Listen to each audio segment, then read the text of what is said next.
All right, I trust everyone knows how to do their initial contact plot. So this is going to be problem number 18.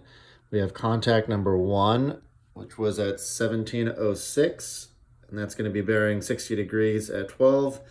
And then their second was at 1718, and that was at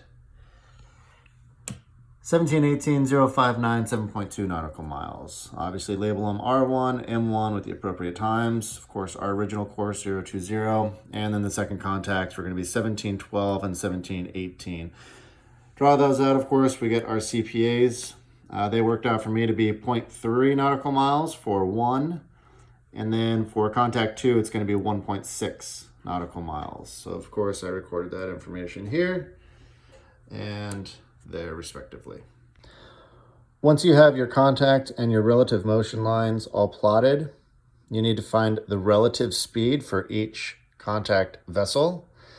Technique, I recommend working one vessel at a time so you don't confuse any information from one vessel to the other. So for contact vessel 1, we measure the distance that they traveled and the amount of time they traveled. You can then use your 60D street if that's your preferred method to figure out the relative speed. Once you figure that relative speed, my technique, I like to write it down here because we end up using this later. I did that again for the second contact vessel, and I wrote their relative speed here. Once you do that, you can measure the distance from the last point you measured to the CPA for each individual vessel. And from there, you can calculate that time using 60D street once more. And good technique, write down the time to the CPA on the radar plot itself. And I like to use the information here to record information as well. First, we need to plot E, which is our vessel's position. And again, technique, I recommend you just do one contact vessel at a time. So starting with contact vessel 1, you're going to take the speed you're traveling, which is 18 knots, which is given to you, over the time of the difference between your first and second markings of your contact. So for this case, it's 12 minutes. 18 knots times 12 minutes divided by 60 gives you a distance of 3.6 nautical miles. Plot that down from R. That's your E to R vector. From there, you can connect E and M. And the distance between there, you can work over that amount of time, in addition to measuring this as your course line heading in that direction. And that's going to give you the other contact's speed and course, relatively speaking. What I ended up calculating for that, using the information up here, other ship course I calculated as a 291 degrees true and at 16 knots. I did the exact same thing here, making sure to use the different times. So here we have a 6-minute interval. Our vessel went 1.8 nautical miles at 18 knots in a 6-minute time period. I connected E to M. That's going to give the course from E to them, which is going to be in this direction. And of course, the distance between E to M, you can calculate over 6 minutes, divide that by 60, and that gives you that contact's actual speed, which ended up working out to be 174 degrees true and 12 knots. All right, the next step is to figure out our new course to steer, and that's based off of the information in the question. For the question, it says we want to change our course for contact number 1, which of course we've been labeling everything diligently. So we know this is contact number 1, and they want us to change our course at 1724. So we calculate, that's a 6-minute interval from here. We know the relative speed of contact 1, which was 24 knots. So we calculated 24 knots over 6 minutes, and the distance we got, you just end up putting it that much farther down the relative motion line. That creates your MX1 point at that particular time. Now we're gonna alter course so they pass ahead of our vessel. That's per the question, per the instructions.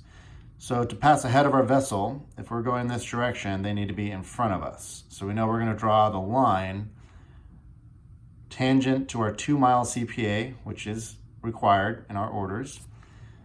And that's how you get the new relative motion line for contact vessel number 1.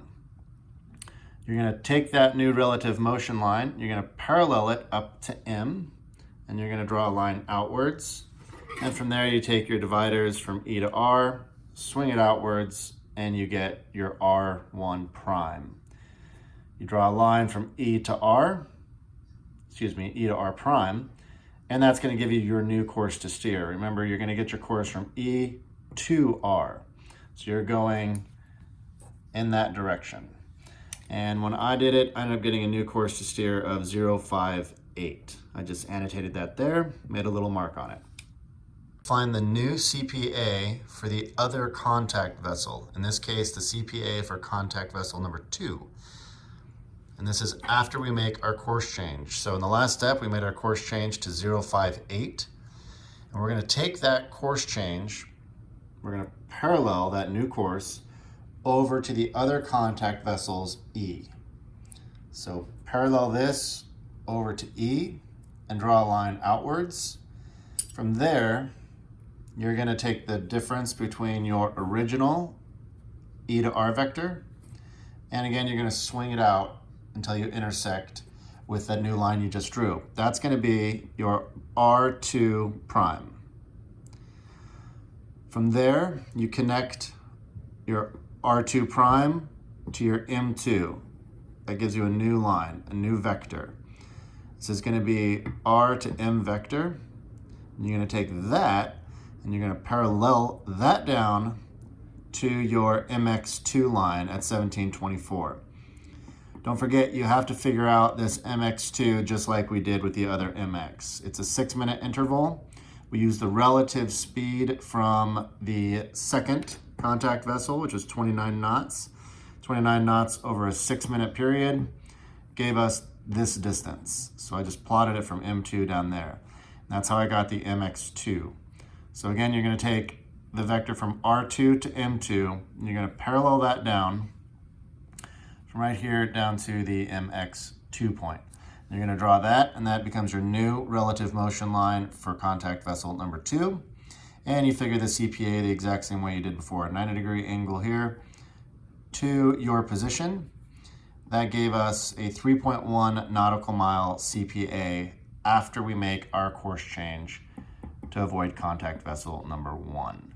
So now you have a 2-mile CPA for contact vessel number 1 per the instructions. That gives you a larger buffer on contact vessel number 2 at 3.1 nautical miles, and everything is good.